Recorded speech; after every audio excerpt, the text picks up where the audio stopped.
He thought he had thrown away a servant, but he was about to discover he had exiled the only witness still fighting for his soul. Dawn pressed a cold gray light across Vincent Hale's office, turning the glass walls into mirrors and the city below into a blur of steel and rain. The folder on his desk had been left there without a note, thick with copied receipts, security timestamps, and handwritten initials he recognized at once because Ava always wrote with the same careful slant. Neat even under pressure, quiet even when the world around her was not. At first he stood motionless, one hand braced against the marble edge, reading the same line twice, then 3 times, because it was not merely proof that she had not betrayed him. It was proof that she had intercepted payments, redirected deliveries, and quietly blocked a chain of false instructions meant to frame him from inside his own house. The woman he had dismissed as invisible had been moving through his empire like a shadow with purpose, protecting his name while he questioned her loyalty. He froze mid-breath. Then he reached for the final page and saw why she had stayed silent. Tucked behind the records was an old photograph, edges worn white, showing a much younger woman in a staff uniform standing beside Vincent's late mother at the Hale estate, one gloved hand resting on a service cart, the other holding a little girl with solemn dark eyes. Ava, not a stranger who appeared from nowhere, but someone whose life had crossed his family's long before he had learned to command a room with silence. The room went still. Vincent had spent years believing power meant seeing everything before anyone else did. Yet this truth had lived inside his walls, carrying trays, lowering her gaze, and swallowing every insult without using the one weapon that could have changed everything. He called for the internal archives, not to ask permission, not to argue, but to unlock sealed household records his father had ordered buried after the old estate fire 15 years earlier. That was the decision that changed the morning. Not suspicion, not anger. Choice. For the first time, Vincent turned his power against the silence that built it. The records came in pieces, insurance disputes, dismissed complaints from domestic staff, and signed legal waivers, and one name repeated in margins no one had meant for him to read: Ava's mother. She had worked for the Hale family, disappeared after the fire, and had later been blamed for losses that now appeared carefully manufactured. Ava had not come into his house for revenge. She had come back for the truth, and somewhere along the way, she had chosen to protect the son of the family that ruined her own. If that kind of mercy hits you too, stay with this story, because Vincent was only beginning to understand what he had done. His jaw tightened, but not with the cold authority his men knew. This was different. This was the look of a man realizing his certainty had cost him something money could not restore. He checked the staff exit logs from the night he cast her out and found a final note entered under a routine housekeeping code. Package transferred off-site for safekeeping. No item name. No destination. Just Ava's initials. She had hidden something before leaving, something important enough to risk everything for. And now she was gone with enemies already moving to erase whatever she knew. Vincent did not summon guards to debate it. He grabbed his coat, locked the file inside his briefcase, and walked out of the office with a new purpose hardening behind his eyes. He had cast Ava into the storm when she was shielding him from it. Now the truth was no longer whether she had betrayed him. The truth was whether he could find her before his family's past buried her too. Rain had started by the time Vincent stepped onto the front drive, turning the stone steps black and glossy under the estate lights, and the cold hit his face like judgment he had earned. He had spent years commanding men with a glance, freezing rooms with a single word, but now he moved with a different kind of urgency, one sharpened not by control but by shame. Ava had vanished carrying nothing except the truth others wanted buried, and the one thing Vincent understood with sudden clarity was that silence had already cost too much. He slid into the back seat, gave Maid's address instead of a warehouse or club, and for the first time that night, he chose not to chase an enemy first. He chose to understand the woman he had failed. When the sedan stopped outside a narrow brick duplex on the south side, the porch light flickered in the rain, weak but stubborn, and Vincent saw something that made him go still. The front door was cracked open. Mail was scattered across the wet steps. One lamp inside had been knocked sideways, its shade glowing at an angle like a warning left behind. He entered without calling for anyone, the file locked in his briefcase, his polished shoes crossing into a home so modest it made his marble halls feel indecent. The living room smelled faintly of starch, old wood, and lavender soap. A folded church bulletin sat beside a pair of reading glasses.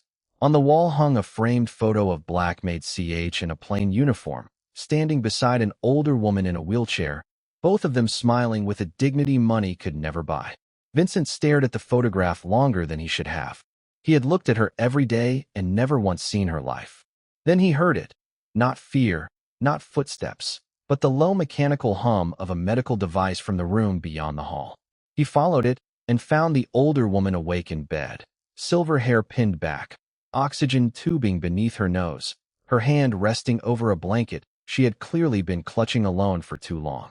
Her eyes found Vincent at once, and they did not widen with confusion. They hardened with recognition. "You are the man," she kept defending. The words landed harder than accusation because they carried disappointment instead of hatred. Vincent stopped at the foot of the bed, rain still dark on his coat, and for a brief second, he looked less like a ruler than a man summoned to answer for himself. He asked where Maid had gone, but the older woman ignored the question and pointed to a Bible on the nightstand.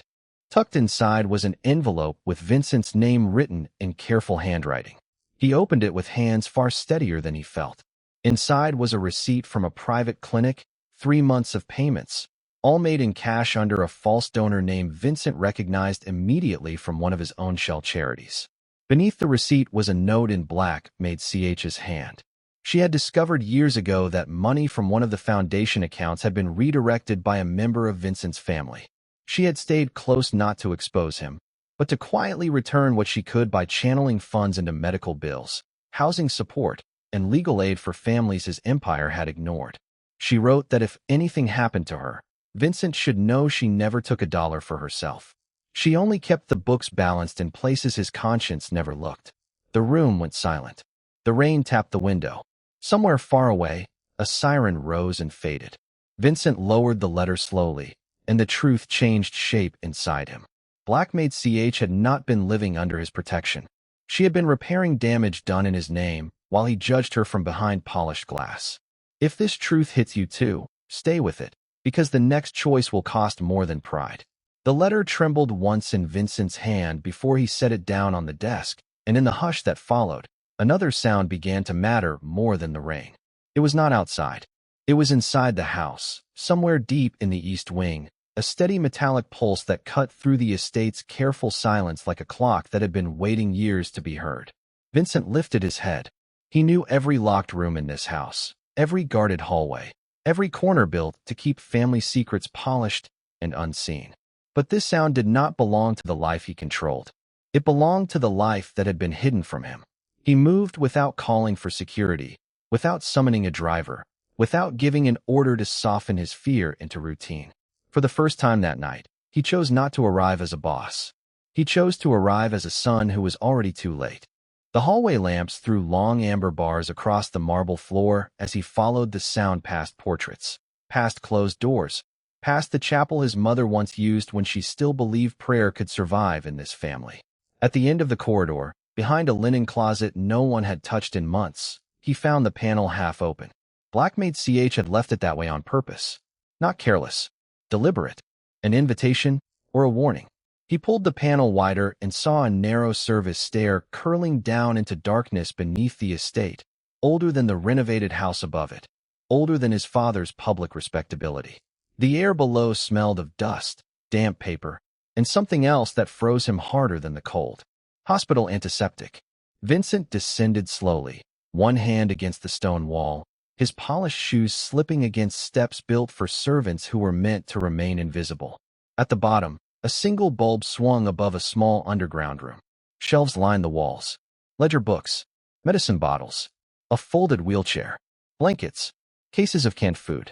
And on the far table, arranged with a precision that felt almost sacred, were records tied with blue ribbon, photographs in dated envelopes, and a second letter with his name written in Black Maid CH's hand. He did not open that one first. His eyes had already fixed on the photograph at the top of the stack. It showed his mother, thinner than he remembered, seated in this very room with a blanket over her knees. Beside her stood Black Maid CH, younger, exhausted, holding a glass of water in one hand and a medication chart in the other. In the corner of the image, barely visible, was a calendar from 3 years ago. 3 years. 3 years his mother had not disappeared into vague illness and selective privacy, as he had been told.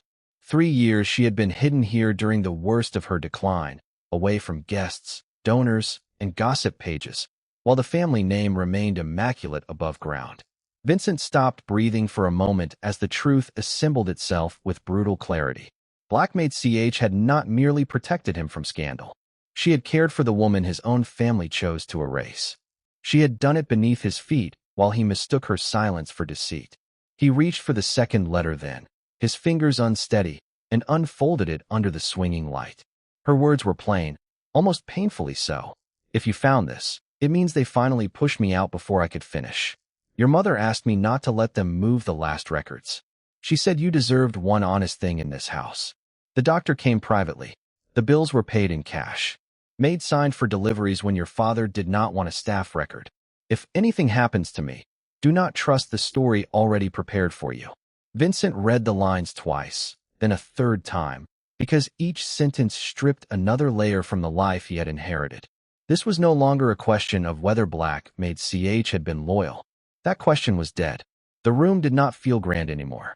Under the amber desk lamp, with rain combing the tall windows and the old wood holding the smell of dust and sealed years, it felt like a witness box. Vincent kept one hand on the letter, not because he needed to read it again, but because letting go of it felt too much like returning to the man he had been an hour earlier. Then the sound came again from the hallway beyond the study door, not loud, not urgent, just steady enough to disturb the silence he had wrapped around himself. Ceramic against silver. A tray. He looked up. For a second, he expected one of the night staff, some anonymous figure trained to enter softly and leave no trace. Instead, the door opened a careful inch, and Maid stepped in with a pot of tea balanced between both hands, her posture straight despite the late hour, her eyes lowered the way people lower them when a house has taught them that being noticed can become its own punishment. She stopped when she saw the papers spread across the desk. The tray rattled once. Not from clumsiness. Recognition. Vincent saw it land in her face like cold light. Who wrote this? He asked. She did not answer at once. She set the tray down with deliberate care, every small movement buying her another second, and in those seconds the estate seemed to hold its breath with her. The rain thickened. Somewhere far off, a grandfather clock struck the quarter hour. When she finally raised her eyes, there was no panic in them, only the fatigue of someone who had carried a truth so long it had become part of her spine. If you found that letter, Maid said, then he is gone, and I cannot protect him anymore. Vincent froze mid-breath. He had expected denial, fear, maybe another layer of service polished over old wounds. He had not expected authority, not from her voice, not in his father's house. Protect who? He said, though the answer was already forming, hard and sickening. Maid looked toward the dark window, where the estate lights blurred in the rain like something drowning just beyond reach. Blackmaid CH. The name changed the air between them. Vincent stood so abruptly the chair legs dragged across the rug. For years he had treated that name as a footnote attached to inconvenience. A woman tolerated because she worked hard, because older staff vouched for her, because his father had once insisted she remain on payroll without explanation. Now Maid was looking at him as if he were the last person to understand the shape of his own family. Start from the beginning, he said. She shook her head once. There is no beginning left, she said quietly. Only what was buried. She reached into the pocket of her plain black uniform and removed a small brass key, worn smooth on the edges by use. She did not place it in his hand right away. She held it between them like a verdict. Your father kept a locked file cabinet in the old accounting room behind the kitchen pantry. No one touched it after he got sick. He told me if the house ever turned against her, I was to give this to the son only if the son had learned how to be ashamed. Vincent stared at the key. No threat had ever unsettled him like that sentence. Because it was not asking whether he was strong enough. It was asking whether he was decent enough, and he did not know the answer. Maid set the key on top of the letter. The small metallic click sounded louder than it should have. Blackmaid CH did not come here asking for help, Maid said. She came here because someone else needed it, and your father let the lie stand because the truth would have destroyed more than his reputation. Maid did not raise her voice after saying it. She did not have to. The truth had already crossed the room and settled over everything like dust disturbed after years of silence. Vincent looked at the key, then at the letter, and for one suspended second the empire built around his last name seemed less like a fortress and more like a locked house full of borrowed ghosts. Rain pressed harder against the windows. Somewhere in the hall, the old pipes gave a low shudder. It was a living place, but it sounded like it was holding its breath. Destroyed what? He asked. The question came out rough, not from anger now, but from the strain of standing too close to a version of his father he had never been allowed to see. May did not answer at once. Instead, she moved to the far cabinet, the one tucked beside the bookshelves where the wood was darker from years of polish. She did not ask permission. That alone changed the air.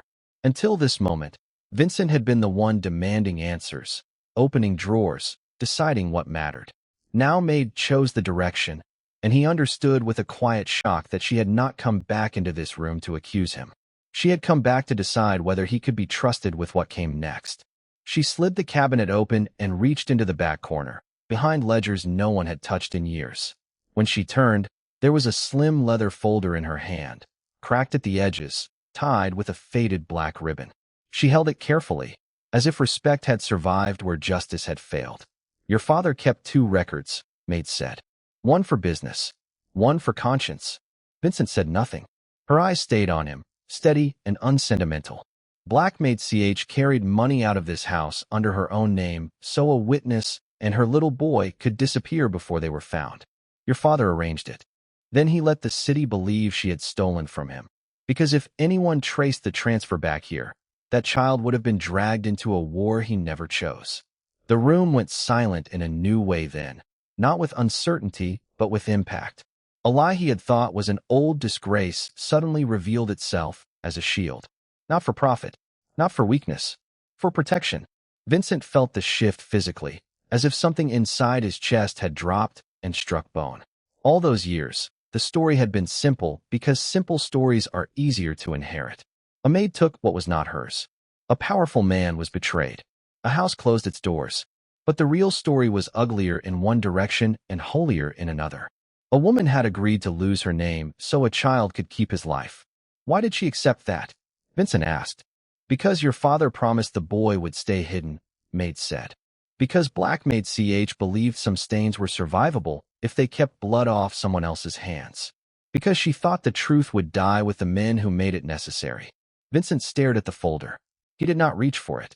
Not yet. And did it? Maid's expression changed then, only slightly, but enough to sharpen the next words. No. It followed her. She untied the ribbon and opened the folder. Inside were copies of transfers, a church record with a changed name, and one photograph worn pale at the corners. Maid stepped forward and placed the photograph on the desk between them. In it, Black Maid looked younger, tired, unadorned, her arm wrapped around a small child in a winter coat too big for his frame. She was not smiling. Neither was the boy, but she was holding him with the fierce, unshaken grip of someone standing between danger and innocence. Vincent froze mid-breath. He knew that face. Not the woman's. The boy's. Older now, harder around the eyes, polished by expensive suits and public respectability, but unmistakable. He had shaken that man's hand 6 months ago at a charity dinner. Vincent did not sit down. The photograph stayed in his hand while the rain pressed harder against the windows, each thin strike of water sounding like fingers tapping on a locked door. 6 months ago, under crystal chandeliers and cameras softening every lie into grace, he had stood across from that same face and thanked the man for a generous donation to a children's foundation.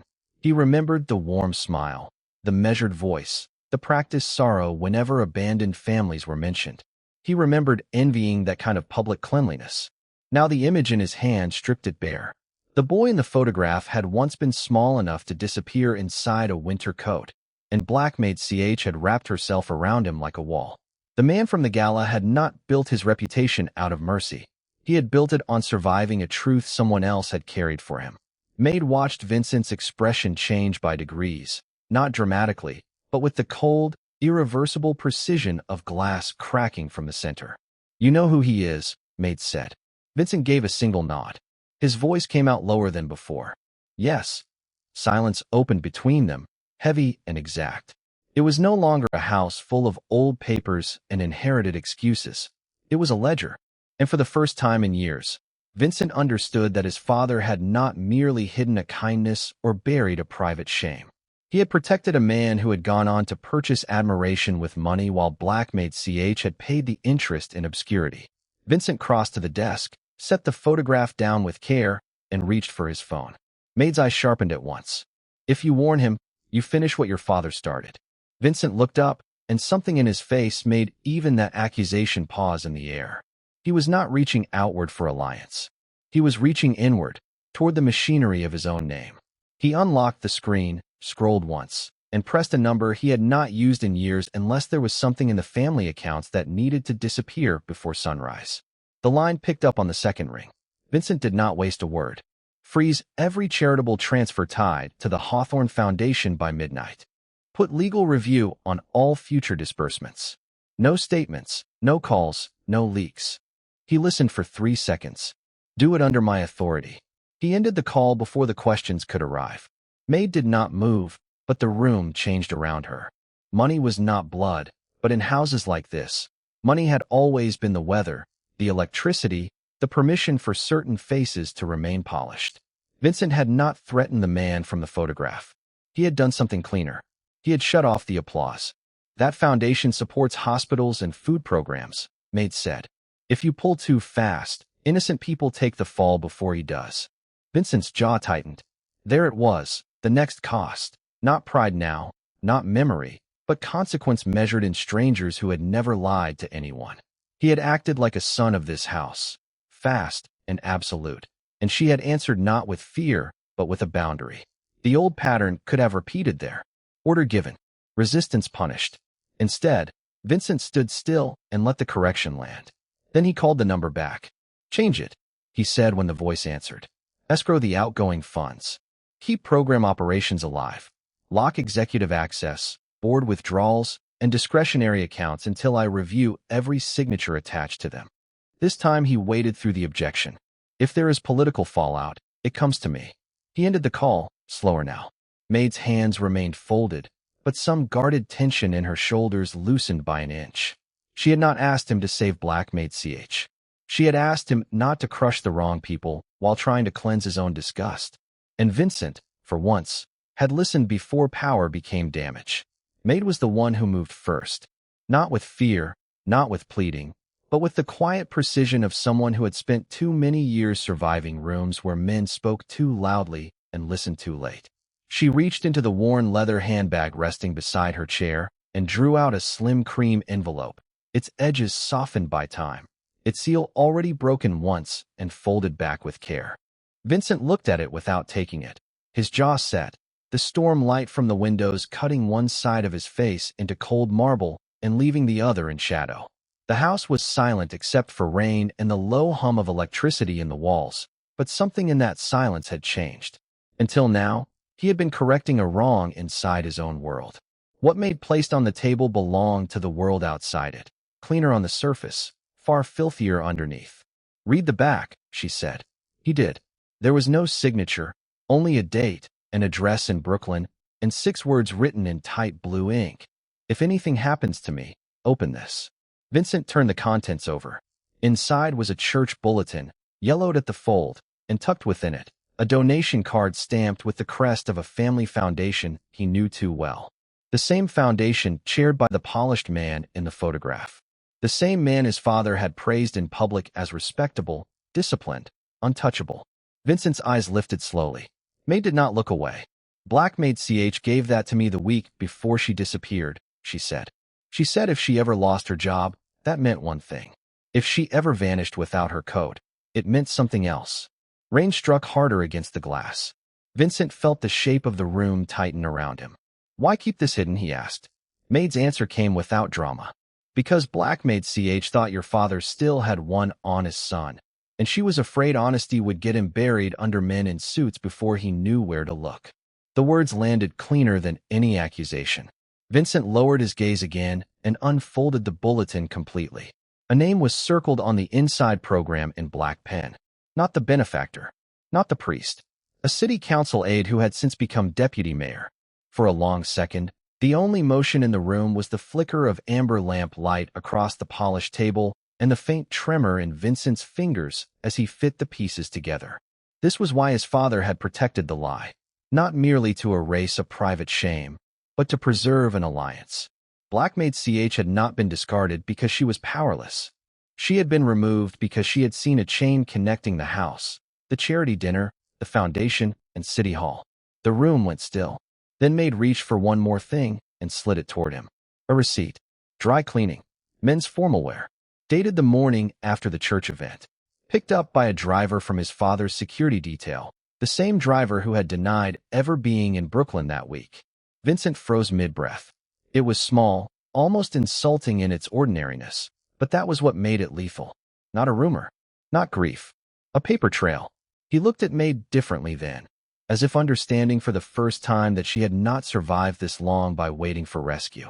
She had been building a bridge across years of silence, plank by plank, praying one person would finally have the courage to cross it. "You knew I would come here tonight," he said. Maid shook her head once. "No, I knew guilt travels faster than loyalty when a man is not fully rotten." For the first time that evening, Vincent almost smiled, but there was no warmth in it. Only recognition. He picked up his phone, then stopped before dialing. That choice alone told her he had changed. 6 hours earlier, he would have called enforcers, lawyers, somebody to seize, threaten, contain. Vincent set the phone down face up on the table, not like a weapon, not like a shield, but like a man admitting that the next move could no longer be hidden behind steel, money, or other people's hands. The study held its breath around him. Rain dragged down the tall windows in silver threads. The photograph of Blackmaid CH remained between his fingers, slightly bent now at one corner, the only visible sign that his control was under strain. Maid watched him without softness, yet without triumph either, and that unsettled him more than accusation would have. She did not want revenge. She wanted accuracy. She wanted the damage to stop spreading through the wrong lives. That was the part power never understood until too late. "Then say his name," Vincent said at last. It was not a command in the old sense. It was a cost. Maid looked at him for one full beat, measuring whether the man in front of her deserved the truth he was asking to carry. When she spoke, the room seemed to narrow around the sound. "Councilman Robert Vale." Vincent did not blink. He did not need to.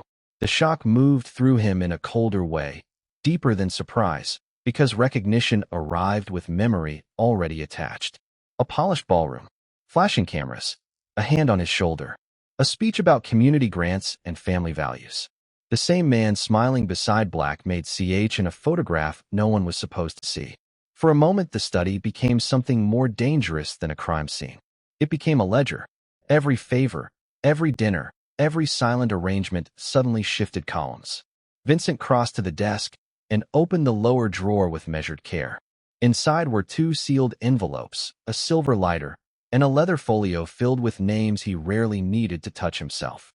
He took out the folio, opened it, and slid a single business card free. He placed it in front of Maid. Not an enforcer, not a fixer, a federal prosecutor. The woman's name was printed in plain black letters. Maid's eyes lowered to it, then lifted again, sharp and searching. This was the answer to the question she had not yet dared ask aloud. Whether he intended to bury the truth cleanly or survive it honestly. "You kept that," she said. Vincent rested both hands on the desk. "Because one day I thought I might need someone who hates me less than she hates corruption." It was the closest thing to confession he had offered all night. The choice altered the room at once. This was no longer about private guilt and hidden photographs. He was stepping toward a public wound, and public wounds did not close quietly. Maid understood the price before he said it. If Councilman Robert Vale went down, records would be opened. Accounts would be traced. Old meetings would be revisited under lights far harsher than any chandelier in this house. Vincent would not walk away untouched. His name might not be indicted by law, but it would be dragged through every paper, every whisper network, every respectable circle that had pretended not to know what kind of man he was as long as he stayed useful. Reputation was one thing. Access was another. If he made this call, doors built over 20 years would lock all at once. "Why now?" Maid asked. "When silence still protects you?" Vincent looked at Black Maid CH in the photograph again. Her face had been younger there, but the caution in her posture was already familiar, the caution of someone standing beside a man whose smile belonged to the room, not to her. Because silence protected me by destroying people who never had the luxury of being hidden, he said. And because if I do this halfway, he will survive and she will be called a liar twice. The room went still. There it was at last, the old question answered. He was not choosing redemption. He was choosing consequence. Maid looked at him for one long second, then reached for the phone before he could touch it again. The movement was small, almost gentle, but it changed the center of gravity in the room more completely than any threat ever could. Her fingers, still faintly dusted with flour from the kitchen, hovered over the screen until she found the number he had not yet dared to press. When she lifted her eyes, there was no trembling left in them, only that strange, terrible calm of a person who had already paid for everyone else's comfort with years of her own silence. If this is consequence, she said, then let it hear my voice first. Vincent gave a single nod. No command, no correction, no rescue. The line rang once, twice, then opened into the polished warmth of a man accustomed to answering only when power called him by name. Maid did not waste a word. She stated who she was. She named the hotel. She named the night. She named the locked door, the promise made, the lie preserved, and the woman who had been dismissed because the truth would have dirtied a wealthy tablecloth. Nothing in her tone begged for belief. That was what made it unbearable. She sounded like someone reading back an invoice that had come due years late.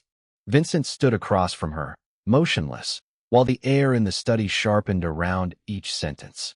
He had imagined this moment as exposure, as strategy, as necessary ruin.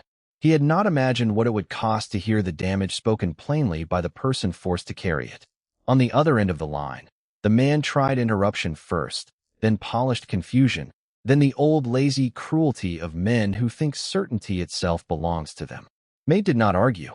She simply said there was a photograph, there were records, and there was now a witness with enough reach to keep the truth from being folded back into expensive silence. Then she set the phone on speaker and let the room hear the first crack in the other man's composure. It was not fear exactly. It was irritation collapsing into calculation. Vincent recognized it because he had worn it himself in other years, in other rooms, before he learned that disgust could one day have your own voice. "What do you want?" the man finally asked. The question landed like something rotten exposed under bright light. Maid's hand tightened once around the edge of the desk. "Not money," she said. "Not a private apology. You will correct the lie where you benefited from it. Publicly. By morning." Silence answered her. But this silence was different from the ones that had imprisoned her. This one belonged to a man discovering that his usual exits had been boarded shut. Vincent stepped forward then, not to take over, but to remove the last shelter the man might still be counting on. He picked up the photograph and spoke into the open line with the flat clarity of someone closing a gate behind himself. He named the charity board member in the frame. He named the dinner, the date, the handshake.